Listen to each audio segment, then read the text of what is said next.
Milestone ট্র্যাজেডিতে হাসপাতালে চিকিৎসাধীন আরও একজনের মৃত্যু, মোট মৃতের সংখ্যা দাঁড়ালো 34-এ। বিভিন্ন হাসপাতালে চিকিৎসাধীন 45।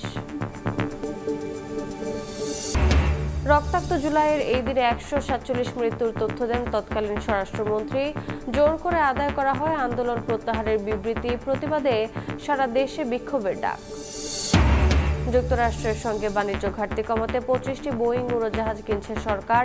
মিলবে বছরে একটি করে। বাণিজ্য বান্ধব রুট পরিকল্পনায় নেয়ার পরামর্শ বিশেষজ্ঞদের। এবং ঢেউয়ের আঘাতে লন্ডভন্ড সড়ক, কক্সবাজারের মেরিন ড্রাইভের 3 কিলোমিটার এলাকায় তীব্র ভাঙন, বন্ধ যান চলাচল। লবণাক্ত পানিতে কৃষি জমি, ঘরবাড়ি প্লাবিত হওয়ার আশঙ্কা।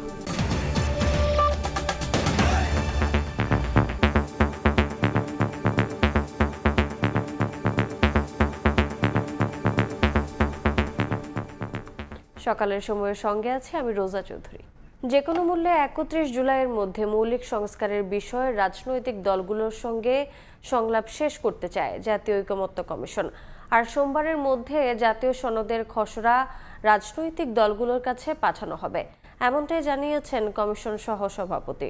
বলেন, 20টি বিষয়ের মধ্যে 10টিতে একমত নেতারা। বৈঠকে স্বাধীন পুলিশ কমিশন গঠন ও প্রধানমন্ত্রীর মেয়াদ 10 বছর করায় একমত হলেও নিজেদের সুপারিশ তুলে ধরে বিএনপি, জামায়াত ও এনসিপি।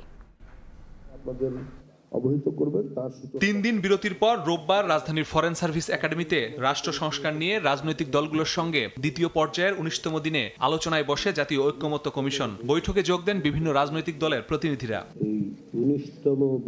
বৈঠকে রাষ্ট্র পরিচালনার মূলনীতি, নাগরিকদের মৌলিক অধিকার সম্প্রসারণ প্রস্তাব, পুলিশ কমিশন ও প্রধানমন্ত্রীর মেয়াদ নিয়ে রাত 8টা পর্যন্ত চলে আলোচনা।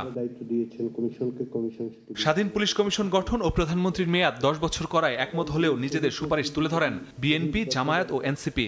বেশ কয়েকটি বিষয়ে আমরা ঐকমত্যে পৌঁছাতে পেরেছি।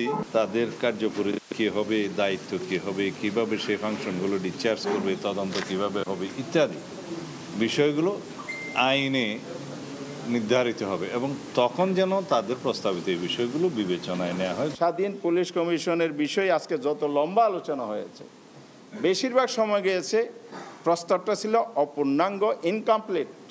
পরে একটা কম্প্রিহেন্সিভ প্রস্তাব সবার সাজেশন ইনক্লুড করে করেছে। দল, গোষ্ঠী বা কোনো কর্তৃপক্ষ কারো চাপে পরে যদি আইনানুগ সিদ্ধান্তের বাইরে গিয়ে পুলিশকে কোনো কাজ করতে হয়, সেক্ষেত্রে যাদের উপরে এই চাপটা প্রয়োগ করা হলো, সেই পুলিশ বাহিনীর সদস্যরাও তারাও কিন্তু এই কমিশনের কাছে এসে অভিযোগ করতে পারবেন। তবে রাষ্ট্র পরিচালনার 4 মূলনীতি ও সংসদে সংরক্ষিত নারী আসনের বিষয়ে পক্ষে বিপক্ষে মত দেয় রাজনৈতিক দলগুলো।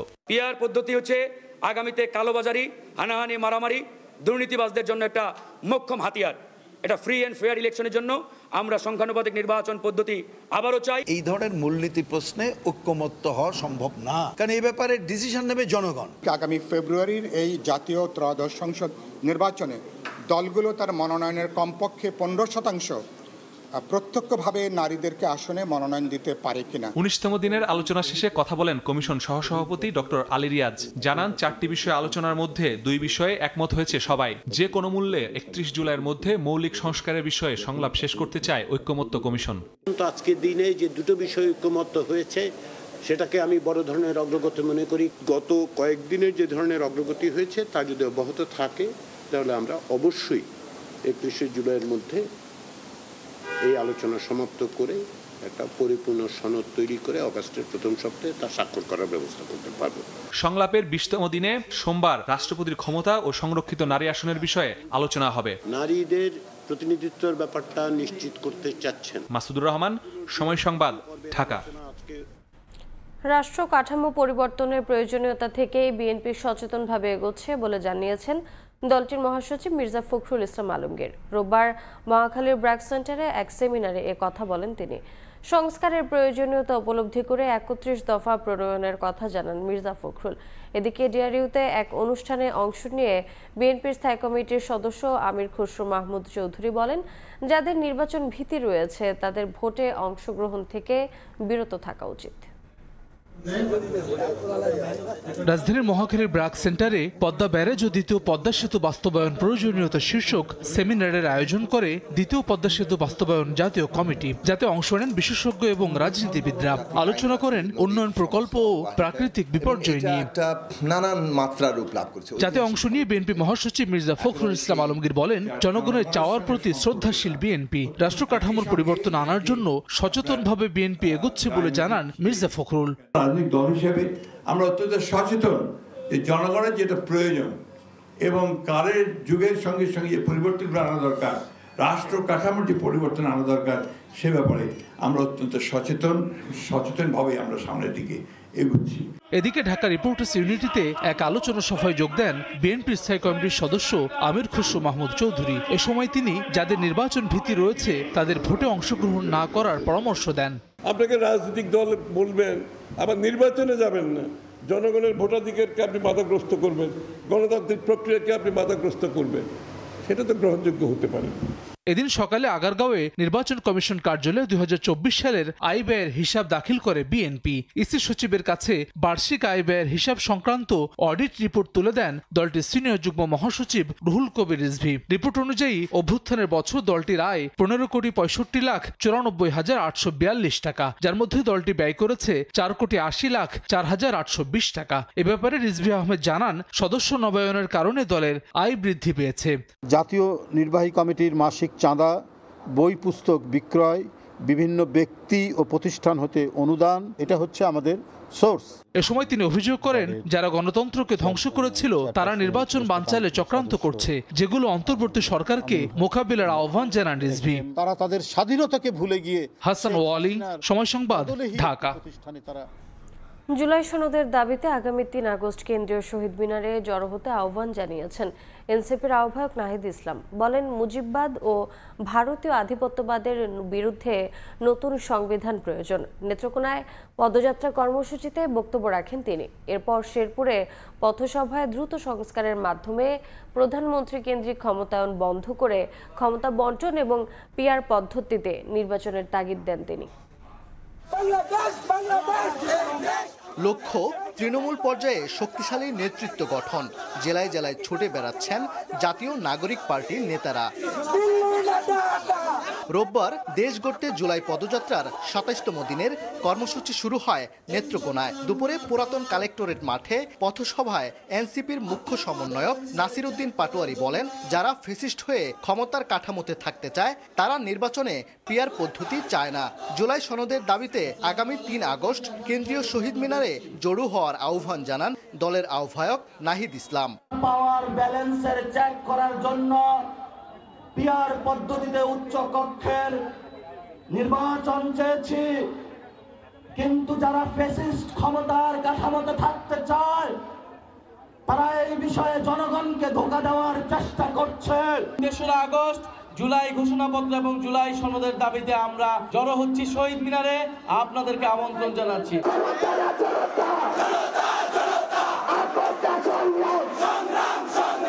বিকেলে পদযাত্রা পৌঁছায় শেরপুরে। সেখানে পথসভায় দলের যুগ্ম আহ্বায়ক সামান্তা শারমিন বলেন, বাংলাদেশের রাজনীতিকে দিল্লির নিয়ন্ত্রণ মুক্ত করতে হবে।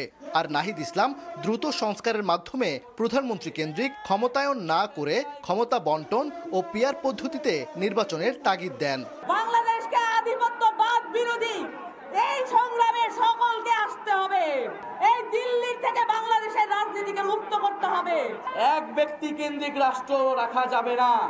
একটা রাষ্ট্রে শুধু প্রধানমন্ত্রীর কাছেই ক্ষমতা, সেই রাষ্ট্র আমরা পরিবর্তন চাই।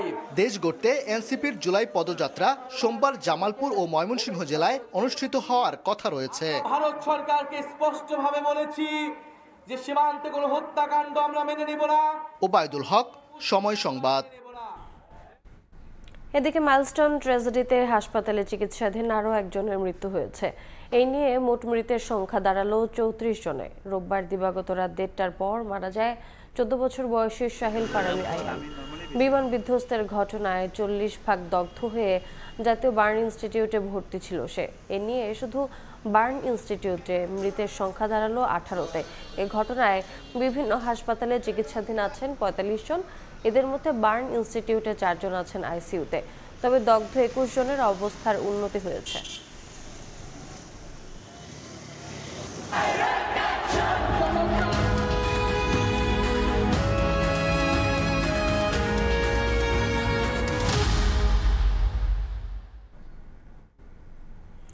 গত বছরের 28 জুলাই আন্দোলন ঘিরে 147 মৃত্যুর তথ্য দেন তৎকালীন স্বরাষ্ট্রমন্ত্রী আসাদুজ্জামান খান কামাল।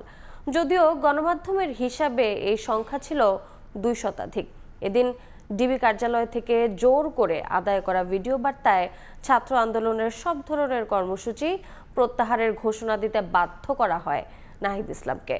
সমন্বয়কদের কাছ থেকে জোর করে আন্দোলন প্রত্যাহারের বিবৃতি আদায় করা হয়েছে বলে অভিযোগ তুলে পরদিন সারা দেশে বিক্ষোভ কর্মসূচি ঘোষণা করেন মুক্ত থাকা কয়েকজন সমন্বয়ক। জুলাইয়ের অন্যতম গুরুত্বপূর্ণ এই দিনে ঘটে যাওয়া ঘটনার বিস্তারিত থাকছে মায়মুনা হায়দার চৌধুরীর প্রতিবেদনে।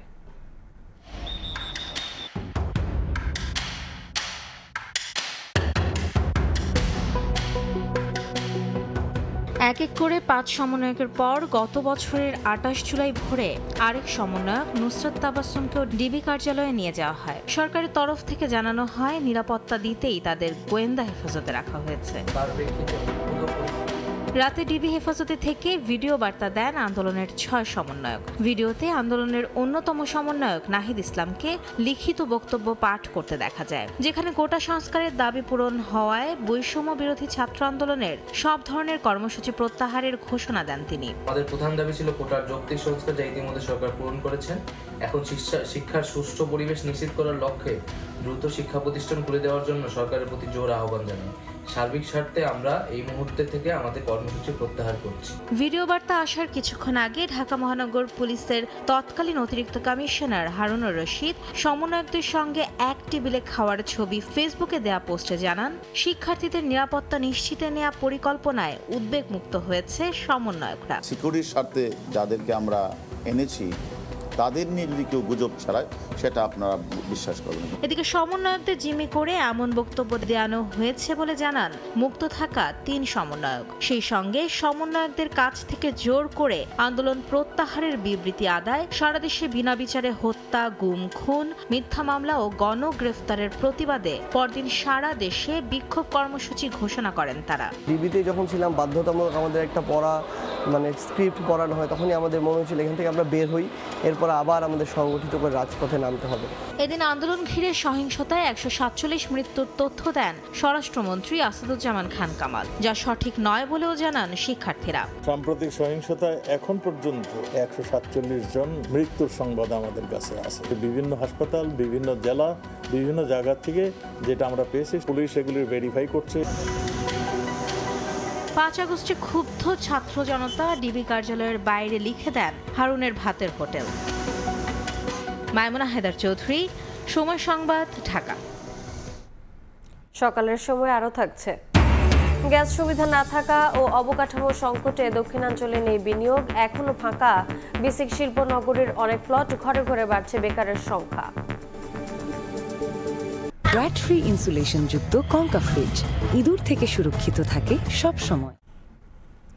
যুক্তরাষ্ট্রের সঙ্গে বাণিজ্য ঘাটতি কমাতে একযোগে 25টি বোয়িং উড়োজাহাজ কেনার সম্মতি দিয়েছে অন্তর্বর্তী সরকার। এসব উড়োজাহাজ কয়েক বছরে সরবরাহ করা হবে বাংলাদেশকে। শুধু বোয়িং নয়, অন্য কোম্পানি থেকেও উড়োজাহাজ কেনার ইঙ্গিত দিয়েছেন বাণিজ্য সচিব। তবে বাংলাদেশ বিমানের বহরে নতুন সংযোজন বাড়লেও লাভজনক করতে বাণিজ্য বান্ধব রুট পরিকল্পনার পরামর্শ বিশেষজ্ঞদের। কাজল আব্দুল্লাহর রিপোর্ট। বিশ্ব বাণিজ্য ব্যবস্থায় মার্কিন প্রশাসনের শুল্ক বাড়ানোর কঠোর সিদ্ধান্তে বাংলাদেশকেও ঢেলে সাজাতে হচ্ছে বাণিজ্য কূটকৌশল। এরই ধারাবাহিকতায় বিভিন্ন পণ্যের আমদানি বাড়ানোর পাশাপাশি বাণিজ্য ঘাটতি কমিয়ে আনতে দেশটি থেকে এক লাফে 25টি উড়োজাহাজ কেনার সিদ্ধান্ত নিয়েছে অন্তর্বর্তী সরকার। এর মধ্যে বিমানগুলো কিনতে অর্ডার দিয়েছে বাণিজ্য মন্ত্রণালয়। মন্ত্রণালয় জানিয়েছে প্রয়োজন সাপেক্ষেই উড়োজাহাজ কিনতে হবে। চাপ থাকায় প্রতি বছর একটি করে বিমান সরবরাহ করতে পারবে বোয়িং। এক্ষেত্রে চাহিদা পূরণে এয়ারবাসের দ্বারস্থ হতে পারে সরকার। আমরা তো 25টার অর্ডার দিয়েছি, অন্য অনেক দেশ মিলে শত শত বোয়িংয়ের অর্ডার দিয়েছে, তারা কত বছরে এগুলো ইয়ে করবে? তা আমাদের হয়তো বছরে একটা ভাগে পড়বে। আমাদের তো দরকার, আমাদের ফ্ল্যাগ ক্যারিয়ার হলো বেশিরভাগ বোয়িং নির্ভর, পাশাপাশি অন্য সোর্স থেকে এয়ারবাস বা অন্য আমরা কিনবো না তা তো নয়। এদিকে প্রতিটি নতুন উড়োজাহাজ কেনা বা লিজ নেয়ার আগে কোন কোন রুটে পরিচালিত হবে তা নির্ধারণ করতে হয় এয়ারলাইন্সকে। এজন্য বাংলাদেশ থেকে আকাশপথের 35% যাত্রী নিজেদের সেবা দেওয়ার লক্ষ্যে লাভজনক রুট পরিকল্পনা নেওয়ার পরামর্শ সংশ্লিষ্টদের। ট্রেড ডেফিসিটটা ব্যালেন্স করতে হবে বাংলাদেশের স্বার্থে, যে বিমান যে ইয়েটা করছে, হ্যাঁ, পয়েন্ট টু পয়েন্ট অপারেট করে, যেখানে বাঙালি আছে ওখানে যায় আসে। এখন বিমানের যে ফ্লিটে যে এয়ারক্রাফট গুলো আছে সেগুলোরই বোধ হয় 68 to 70% ইউটিলাইজেশন।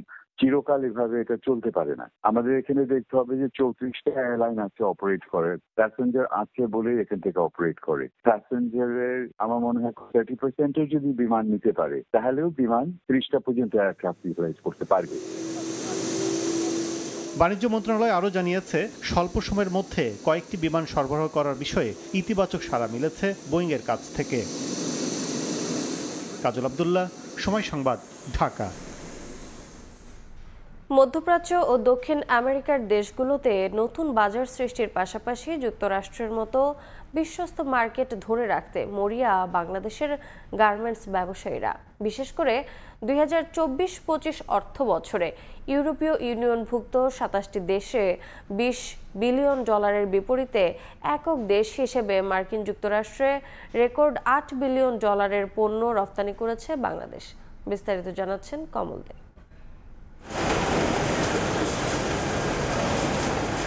পাল্টা শুল্ক ইস্যুতে মার্কিন যুক্তরাষ্ট্রের সঙ্গে নানামুখী আলোচনা চালিয়ে যাচ্ছে বাংলাদেশ। কারণ তৈরি পোশাক খাতের 40 বছরের বিশ্বস্ত বাজার এই মার্কিন যুক্তরাষ্ট্র। প্রতি অর্থ বছরে রেকর্ড প্রবৃদ্ধি হচ্ছে এই বাজারে। এরই মধ্যে 2024-25 অর্থ বছরে 10.79% প্রবৃদ্ধি হিসেবে যুক্তরাষ্ট্রে রপ্তানি হয়েছে $7.54 বিলিয়ন তৈরি পোশাক, যা আগের অর্থ বছর ছিল $6.63 বিলিয়ন। গত 24-25 অর্থ বছরের মধ্যে কিন্তু প্রায় 13% মতো গ্রোথ ছিল ইউএস মার্কেটে, এবং আমরা অলমোস্ট 9 থেকে $10 বিলিয়ন আমরা ইউএস মার্কেটে এক্সপোর্ট করে থাকি। যে কোনো কিছুর বিনিময়ে মার্কেটটা ধরে রাখতে হবে। গার্মেন্টস ব্যবসায়ীদের তথ্য অনুযায়ী চট্টগ্রামের তৈরি পোশাক কারখানাগুলোর 60 থেকে 70% আমেরিকান বায়ারদের উপর নির্ভরশীল। আর তাই ট্রাম্পের পাল্টা শুল্কের প্রস্তাব তাদের আগামীর রপ্তানি আয় ধরে রাখা নিয়ে ভাবিয়ে তুলছে। তবে সরকারের নেওয়া ব্যবস্থার উপর পূর্ণ আস্থা রাখছেন ব্যবসায়ীরা। আমাদের সরকার তো আমরা জানি কাজ করে যাচ্ছে, আমরা চাই আমাদের এমন একটা ট্যারিফ হোক যেটা আমাদের কম্পিটিটর দেশ যারা আছে ওদের আশেপাশে থাকুক, যেন আমরাও কম্পিটিশন করে টিকতে পারি সামনে দিন। গত 40 বছরের বেশি সময় ধরে নানা চড়াই উত্তায় পার হয়ে আসছে দেশের তৈরি পোশাক খাত। এখন যে সংকট চলছে তার থেকেও উত্তরণ ঘটবে এবং আগের মতোই এগিয়ে যাবে নতুন পুরাতন বাজারে বাংলাদেশের গার্মেন্টস শিল্প। এমনটি বলছেন বিজিএমইএ কর্মকর্তারা। সদ্য বিদেয়ী অর্থ বছরে ইউরোপ আমেরিকা ছাড়াও 3.68% প্রবৃদ্ধি হিসাবে যুক্তরাজ্যে $4.34 বিলিয়ন, 12% প্রবৃদ্ধি হিসাবে কানাডায় $1.30 বিলিয়ন পণ্য রপ্তানি হয়েছে। এর বাইরে এশিয়ার দেশ জাপান, ভারত, চীন, দক্ষিণ আমেরিকার দেশ ব্রাজিল, মধ্যপ্রাচ্যের তুরস্ক, আরব আমিরাতের অপ্রচলিত বাজারে রপ্তানি হয়েছে $6.43 বিলিয়ন পণ্য। ট্রেডিশনাল ইউরোপ আমেরিকা এই সমস্ত রাষ্ট্রগুলিতে যেহেতু আমাদের এখন নির্ভরতা এসে গেছে, সেই জন্য আমরা কিন্তু সবসময় এই চেষ্টায় আছি, আমরা যে চেষ্টা করছি না তা না। এদিকে বর্তমান সময়ের শুল্ক চ্যালেঞ্জ মোকাবেলায় তৈরি পোশাকে বৈচিত্র্য আনার চেষ্টা চালিয়ে যাচ্ছেন বাংলাদেশের গার্মেন্টস ব্যবসায়ীরা। বিশেষ করে ভিয়েতনামের মতো দেশগুলোর সঙ্গে প্রতিযোগিতায় টিকে থাকতে চলছে কঠিন লড়াই। এখন আমরা যদি শুধুমাত্র পলিসিগত সাপোর্ট পাই, বিভিন্ন জায়গায় যে ওভারহেড কস্ট যেগুলো আছে সেগুলো যদি কাটছাট করতে পারি, আমরা কম্পিটিশনে কিন্তু আমরা অন্য দেশের সাথে আমাদের বিজনেস বৃদ্ধি করার মতো অপূর্ব সুযোগ আছে। 2024-25 অর্থ বছরে 8.84% প্রবৃদ্ধি হিসাবে বাংলাদেশ 39.34 বিলিয়ন মার্কিন ডলারের তৈরি পোশাক রপ্তানি করেছে, যা আগের অর্থ বছরে ছিল 36.15 বিলিয়ন মার্কিন ডলার। কমল দে, সময় সংবাদ, চট্টগ্রাম। কক্সবাজার টেকনাফ মেরিন ড্রাইভের প্রায় 3 কিলোমিটার অংশে তীব্র ভাঙন দেখা দিয়েছে। সাগরের জোয়ারের ঢেউয়ের আঘাতে লন্ডভন্ড সড়কটির অন্তত 10টি স্থান। ঝুঁকির কারণে আপাতত ওই অংশে বন্ধ রয়েছে যান চলাচল। আর লবণাক্ত পানিতে কৃষিজমি ও ঘরবাড়ি প্লাবিত হওয়ার আশঙ্কায় স্থানীয়রা। প্রাথমিকভাবে জিও ব্যাগ দিয়ে রক্ষার চেষ্টা চালালেও স্থায়ী সমাধানের দাবি ব্যবসায়ীদের। মোহাম্মদ ফরাজের ক্যামেরায় বিস্তারিত জানাচ্ছেন সুজাউদ্দিন রুবেল। সাগরের উত্তাল জোয়ারে লন্ডভন্ড কক্সবাজার টেকনাফ মেরিন ড্রাইভের অন্তত 3 কিলোমিটার অংশ। পিচঢালা সড়ক ভেঙে পড়েছে কোথাও, কোথাও আবার ঢুকে পড়েছে সাগরের পানি। টেকনাফ 0 পয়েন্ট থেকে শিশু পার্ক পর্যন্ত সড়কটির অন্তত 10টি স্থান ঢেউয়ের আঘাতে ক্ষতিগ্রস্ত, যেখানে তীব্র ভাঙনে সৃষ্টি হয়েছে বড় বড় গর্ত। ভাঙনের ঝুঁকিতে বন্ধ রাখা হয়েছে 3 কিলোমিটার অংশে যান চলাচল। এতে বিপাকে পড়েছেন সাবরাং ও শাহপুরী দ্বীপগামী যাত্রী ও চালকরা। একই সঙ্গে হতাশ মেরিন ড্রাইভে ভ্রমণে আসা পর্যটকরা। আমরা আসছি একটু সামনে মেরিন ড্রাইভ দেখবো, কিন্তু পারতেছি না যেতে। ভাঙে গেছে, এখন আসছি আর যেতে পারছি না, আবার ব্যাক করতে হচ্ছে আমাদেরকে।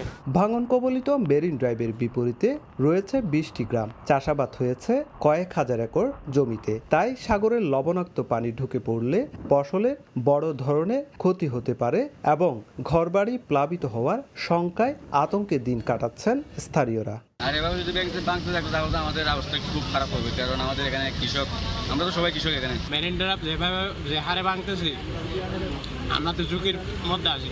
প্রাথমিকভাবে ভাঙন রোধে কাজ করছে সেনাবাহিনীর 34 ইঞ্জিনিয়ারিং কনস্ট্রাকশন ব্রিগেড। জিওব্যাগ ফেলে ক্ষতিগ্রস্ত অংশ রক্ষা করার চেষ্টা চলছে। তবে প্রতিবারই ভাঙনের পর সাময়িক ব্যবস্থা নেওয়া হয়, কিন্তু স্থায়ী টেকসই পদক্ষেপ না নিলে এই সড়ক রক্ষা করা যাবে না বলে দাবি স্থানীয় জনপ্রতিনিধির। শুধুমাত্র জিওব্যাগ দেওয়া যদি এগুলি রক্ষা করার চেষ্টা করা হয়, তাহলে এটা আমি আশা করি যুগোপযোগী না।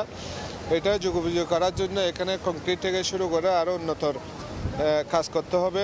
দেশের দীর্ঘতম মেরিন ড্রাইভ শুধু পর্যটনের জন্য নয়, সীমান্ত এলাকার সঙ্গে যোগাযোগেরও গুরুত্বপূর্ণ মাধ্যম। তাই দ্রুত সময়ের মধ্যে টেকসই ব্যবস্থা নেওয়ার দাবি জানিয়েছেন পর্যটন সংশ্লিষ্টরা। সুজাউদ্দিন রুবেল, সময় সংবাদ, কক্সবাজার। 2 দিনের ভাঙনে লন্ডভন্ড কুয়াকাটা সমুদ্র সৈকত। প্রায় 5 কোটি টাকা ব্যয়ে সদ্য নির্মিত মেরিন ড্রাইভ সড়কের বিভিন্ন অংশ ভেসে গেছে, ঝুঁকিতে অর্ধেকের বেশি। এতে একদিকে ভোগান্তিতে পড়েছেন পর্যটকরা, অন্যদিকে বিপাকে স্থানীয় ব্যবসায়ীরা। তৌকিব পেদার ছবিতে শিকদার জাবির হোসেনের রিপোর্ট। উদ্বোধনের আগেই দ্বিতীয় দফায় ভাঙতে শুরু করেছে কুয়াকাটার মেরিন ড্রাইভ সড়ক। নিম্নচাপের প্রভাবে আশ্রে পড়ছে বড় বড় ঢেউ। 2 দিনে ভেঙে গেছে প্রায় 2 কিলোমিটার সড়কের বিভিন্ন অংশ। 2024 সালে প্রায় 5 কোটি টাকা ব্যয়ে নির্মাণ করা হয় মেরিন ড্রাইভ সড়ক। গত 29 মে ঘূর্ণিঝড় শক্তিতে সড়কটির কিছু অংশ ভেঙে যায়। 2 মাসের মধ্যে আবারও নিম্নচাপের ঢেউয়ে ক্ষতিগ্রস্ত হলো সড়ক। এবার শুধু সড়ক নয়, ভেঙেছে গাইডওয়াল ও ওয়াকওয়ে। 2 মাস আগে এখানে আসছি, তো তখন দেখছি যে এটা ভালো আছে বা চলার মতো অবস্থায় আছে আর কি, কিন্তু এইবার যখন আমরা এখানে ঘুরতে আসি, এবার দেখি অবস্থা খুবই খারাপ। শান্তিপূর্ণভাবে একটু ঘোরা, এখানে মজা করা, সেটা হচ্ছে না এই কারণে যে ভেঙে যাচ্ছে, এবার খুব ভয়াবহ পরিস্থিতি। বৈরী আবহাওয়া ও সড়ক ভাঙায় পর্যটকদের সঙ্গে বিপাকে পড়েছে স্থানীয় ব্যবসায়ীরা। ঢেউয়ের তোড়ে ভেঙে গেছে শুটকি মার্কেটের একাংশ। স্থানীয়রা বলছেন, প্রতি বছরই বর্ষা মৌসুমে ভাঙনের কারণে কমে যাচ্ছে পর্যটকের সংখ্যা, আর এজন্য তারা ধুসছেন অপরিকল্পিত কাজকে। টাকার বদলে টাকাই গেছে, মাগারে যা কিছু হয় না। এরকম একটা পর্যটন কেন্দ্র, এরকম রাস্তার অবস্থা হইলে তো সমস্যা। আমাদের দাবি হলো যে স্থায়ীভাবে কুয়াকাটাকে রক্ষার জন্য একটা প্রকল্প দ্রুততম সময়ের মধ্যে প্রকল্পটা নিয়ে আসা হোক। ভাঙনের বিষয়ে তদন্ত করতে স্থানীয় প্রশাসন 5 সদস্যের কমিটি গঠন করেছে। আর পানি উন্নয়ন বোর্ড বলছে, প্রাথমিকভাবে জিওটিউব ও জিওব্যাগ ফেলে ভাঙন রোধের কাজ শুরু হয়েছে। ক্ষতিগ্রস্ত রাস্তা ইতিমধ্যে আমাদের তদন্ত কমিটি পরিদর্শন করেছে। আমরা আশা করছি শীঘ্রই তদন্ত কমিটির প্রতিবেদন পাবো।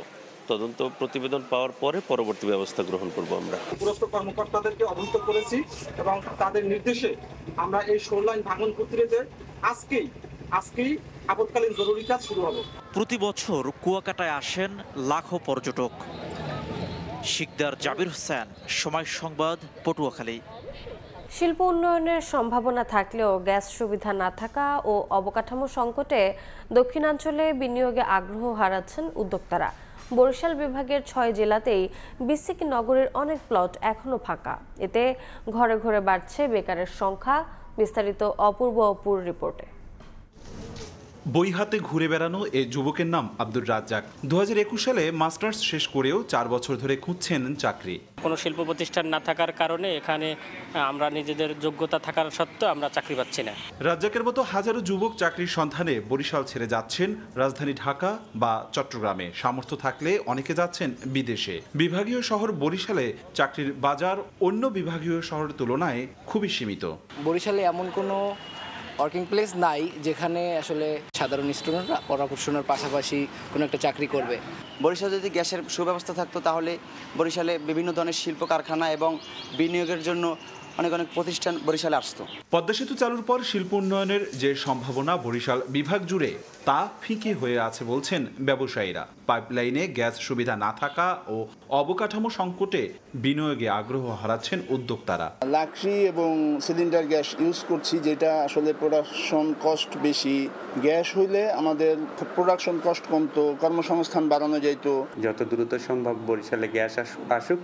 বরিশালে যদি গ্যাস আসে বরিশাল শিল্পনগরীর চেহারা পরিবর্তন হয়ে যাবে। পায়রা তাপবিদ্যুৎ কেন্দ্র, সমুদ্র সৈকত কুয়াকাটাকে ঘিরে পটুয়াখালীতে শিল্প উন্নয়নের হাতছানি থাকলেও খোদ বিসিক নগরীতেই প্লট খালি। 102টি প্লটে মাত্র 43টি শিল্প প্রতিষ্ঠান চালু রয়েছে। গ্যাস লাইন না থাকায় গড়ে উঠছে না শিল্প কারখানা। ভোলার গ্যাস পাইপলাইনে সরবরাহের দাবি উদ্যোক্তাদের। গ্যাস লাইন আমরা পাইতাম, গ্যাসের মাধ্যমে আমরা উৎপাদনে আমাদের খরচ অনেক কম হইতো, কোম্পানি অনেক লাভবান হতো। ব্যবসা বাণিজ্য এবং নানা রকম ক্ষুদ্র শিল্পের প্রসারের কারণে একসময় দ্বিতীয় কলকাতা বলা হতো ঝালকাঠিকে। কিন্তু স্বাধীনতার পর থেকে আস্তে আস্তে ঝিমিয়ে পড়ে ব্যবসা বাণিজ্য। ছোট ছোট শিল্পগুলো বড় তো দূরে থাক, গড়ে ওঠেনি মাঝারি শিল্প।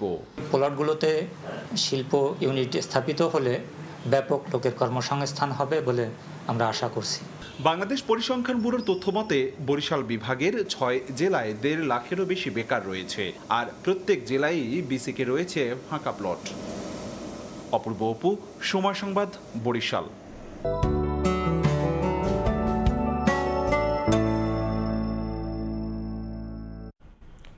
এবারে দেখে নেব বাতাসের আজকের মান সূচক।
দেখছেন সকালের সময়। এবারে খেলার খবর।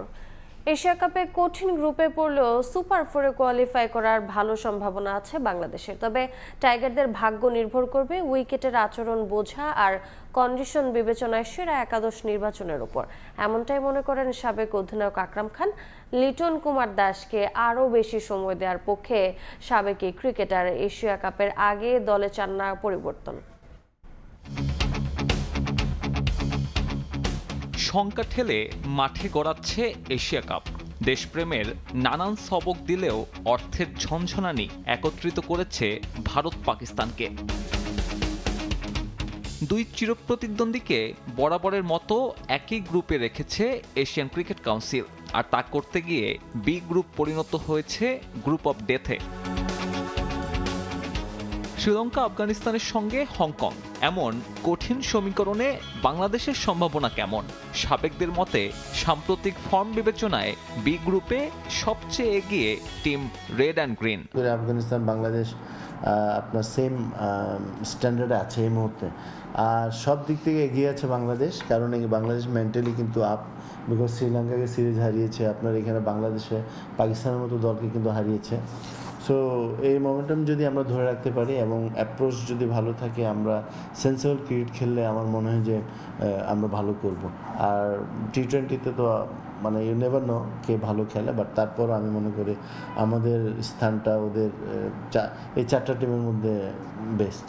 তবে এমন ভবিষ্যৎবাণীর সাথে শর্ত জুড়ে দিয়েছেন আকরাম খান। বাংলাদেশের ভাগ্য নির্ধারণে বড় ভূমিকাটা থাকবে অধিনায়কের। আরব আমিরাতের 2 ভিন্ন ভেন্যুর আচরণ বুঝতে হবে ভালোভাবে। কন্ডিশন আর উইকেট বিবেচনায় একাদশ নির্বাচনেও বাড়তি প্রত্যাশা লিটন কুমার দাসের কাছে। দুবাইতে যদি আমাদের খেলা হয়, সেখানে স্পিনিং আমাদের কাজে আসবে। সো ইটস ভেরি ইম্পর্টেন্ট আপনার কোন ধরনের উইকেটের আচরণটা আপনাকে খেলার আগে বুঝতে হবে, এবং কি প্লেয়ারটা হবে, কোন ধরনের প্লেয়ার আপনার ওখানে খেলানো উচিত, এই দুইটা কিন্তু ভেরি ইম্পর্টেন্ট। ক্যাপ্টেন লিটনের এত সব দায়িত্বের সাথে নজর দিতে হবে নিজের ফর্মের দিকেও। চলতি বছর 12 ইনিংস খেলে তার ব্যাটে 50 এসেছে একটি, গড় 23-এরও কম। সাবেক অধিনায়ক অবশ্য আস্থা রাখতে চাইছেন, এশিয়া কাপের আগে খুব বেশি পরিবর্তনের পক্ষে নন। টি-20তে আমি মনে করি লিটনের মতো প্লেয়ার যত তাড়াতাড়ি উইকেটে যায়, সেটা কিন্তু দেশের জন্য ভালো হবে, টিমের জন্য ভালো হবে। সো ও মোটামুটি শ্রীলঙ্কায় ভালো ফর্মে ছিল না, তারপরে মনে করেন যে আপনার লেটে একটু আসছে, এখন ঢাকায়ও কিন্তু এই উইকেটে মোটামুটি ওকে ভালোই লেগেছে, বাট আপনার রান করতে পারেনি। সো আই এম শিওর যে সে শারজা এবং দুবাইতে ভালো করবে, যেহেতু ওর ইজ এ গুড প্লেয়ার। টানা 2 সিরিজ শেষে সপ্তাহ খানেকের বিশ্রামে আছে টিম বাংলাদেশ। এরপর শুরু হবে কন্ডিশনিং ক্যাম্প। সাব্বির মিথুন, সময় সংবাদ। বাংলাদেশের টানা সিরিজ জয় এশিয়া কাপে সাহস যোগাবে দলকে। তবে পাকিস্তানের বিপক্ষে শেষ ম্যাচের একাদশে পরীক্ষা নিরীক্ষা করা উচিত হয়নি বলে মনে করেন সাবেক প্রধান নির্বাচক মিনহাজুল আবেদিন নান্নু। টি-20 বিশ্বকাপের আগে স্পোর্টিং উইকেটে খেলে নিজেদের তৈরি করা উচিত বলেও মন্তব্য করেন তিনি। এদিকে 3 ভেন্যুতে এবারে টি-20 এনসিএল আয়োজন করা হবে বলেও জানান নান্নু, যেখানে নির্বাচকরাও ভালো মানের ক্রিকেটার পেতে পারে বিশ্বাস সাবেক এই প্রধান নির্বাচকের। শ্রীলঙ্কা সফরের আগে বাংলাদেশের টি-20 সিরিজ জয়ের পরিসংখ্যান ছিল হতাশাজনক। শেষ 4টি সিরিজের মধ্যে মাত্র একটিতে জয়ের দেখা পেয়েছিল লাল সবুজ। তবে লঙ্কা জয়ের পর নতুন করে আশার আলো খুঁজে পেয়েছে টাইগাররা, কারণ আসন্ন টি-20 বিশ্বকাপের যৌথ আয়োজক দেশ শ্রীলঙ্কা। তাই কন্ডিশন আর চেনা উইকেটে কিছুটা সুবিধা পেতেই পারে বাংলাদেশ। এরপর ঘরের মাঠে পাকিস্তানকে হারিয়ে আত্মবিশ্বাস আরও মজবুত করেছে লিটন দাসের দল। তবে শেষ ম্যাচে একাদশে 5 পরিবর্তন এনে পরীক্ষা চালিয়ে বিতর্কের জন্ম দেয় টিম ম্যানেজমেন্ট, যার কড়া সমালোচনা করেছেন সাবেক নির্বাচক মিনহাজুল আবেদিন নান্নু। টানা সিরিজ জেতাকে ইতিবাচক হিসেবে দেখলেও বিশ্বকাপের আগে স্পোর্টিং উইকেটে খেলা উচিত বলে মনে করেন তিনি। অবশ্যই একটা বিরাট অ্যাচিভমেন্ট, এটা যে কোনো সিরিজ জেতা, এটা টিমের জন্য সামনের সিরিজটা ভালো খেলার জন্য যথেষ্ট সাহস যোগায়। তো ওটা এখানে অনেকগুলি প্লেয়ারকেও শেষ ম্যাচে দেখা হয়েছে। তো আমার মনে হয় এই জায়গায় ওই এক্সপেরিমেন্টটা না করে, কারণ পাকিস্তানের সাথে একটা সুযোগ ছিল একটা ভালো সিরিজ শেষ করার, যে বিশ্বকাপের আগে ট্রু উইকেটে স্পোর্টিং উইকেটে খেলে নিজেদেরকে তৈরি করে যাওয়াটা উচিত হবে। শেষ 2 সিরিজে জয় পেলেও ক্রিকেটারদের পারফরমেন্সে ছিল ধারাবাহিকতার অভাব, বিশেষ করে ব্যাটিংয়ে। তাই বিশ্বকাপের স্কোয়াড ঘোষণার আগে অনুষ্ঠিত হতে যাওয়া টি-20 এনসিএলে নির্বাচকদের নজর রাখতে বললেন নান্নু। সেখানে অনেক ক্রিকেটার আলো ছড়াবে বিশ্বাস তার। অনেকগুলি প্লেয়ারের কিন্তু টি-20 ফরম্যাটের performance up to the mark. তো সেই জায়গায় কিন্তু কিছু কিছু খেলোয়াড়কে দেখার জন্য অবশ্যই একটা ক্ষেত্র তৈরি হবে, কারণ সেপ্টেম্বরের 2nd উইক থেকে টি-20 এনসিএলটা শুরু হবে। তো এই জায়গায় একটা সুযোগ আছে, এই খেলোয়াড়রা যারা কিছু ভালো পারফর্মার পাওয়া যাবে এদেরকে ইনক্লুড করে অবশ্যই তৈরি করতে হবে, যেহেতু 6 মাস হাতে পাবে টি-20 ওয়ার্ল্ড কাপের জন্য। তো আমার মনে হয় সিলেক্টরদের জন্য একটা সুযোগ আসবে কিছু খেলোয়াড়কে দেখান এবং তৈরি করেন। সেপ্টেম্বরের 2য় সপ্তাহে শুরু হবে এবারের এনসিএল এর আসর। এর আগে 1 ভেন্যুতে খেলা হলেও এবার 3 ভেন্যুতে হবে এনসিএল এর 2য় আসর। গতবার তো আমরা খুব অল্প সময়ের মধ্যে এটা করা হয়েছিল, এবার আমরা 3টা ভেন্যু অলরেডি চুজ করা হয়েছে। গ্রাউন্ডস কমিটির কাছে টুর্নামেন্ট কমিটি চেয়েছে, তো সেই হিসাবে টুর্নামেন্ট কমিটি আগাচ্ছে। আমার মনে হয় যে এটা কনফার্ম যে 3টা ভেন্যুতেই হবে এবার এনসিসি। আসন্ন টি-20 বিশ্বকাপে ভালো ফলাফলের জন্য ক্রিকেটারদের পাশাপাশি টিম ম্যানেজমেন্টের আরও দায়িত্বশীল হওয়ার আহ্বান সাবেক এই নির্বাচকের। রিফাতুল ইসলাম মিরন, সময় সংবাদ, ঢাকা। সকালের সময়ের শীর্ষ সংবাদগুলো জানিয়ে দিচ্ছি আরেকবার। মাইলস্টোন ট্র্যাজেডিতে হাসপাতালে চিকিৎসাধীন আরও একজনের মৃত্যু, মোট মৃতের সংখ্যা দাঁড়ালো 34-এ, বিভিন্ন হাসপাতালে চিকিৎসাধীন 45। এবং রক্তাক্ত জুলাইয়ের এই দিনে 147 মৃত্যুর তথ্য দেন তৎকালীন স্বরাষ্ট্রমন্ত্রী। জোর করে আদায় করা হয় আন্দোলন প্রত্যাহারের বিবৃতি, প্রতিবাদে সারা দেশে বিক্ষোভের ডাক।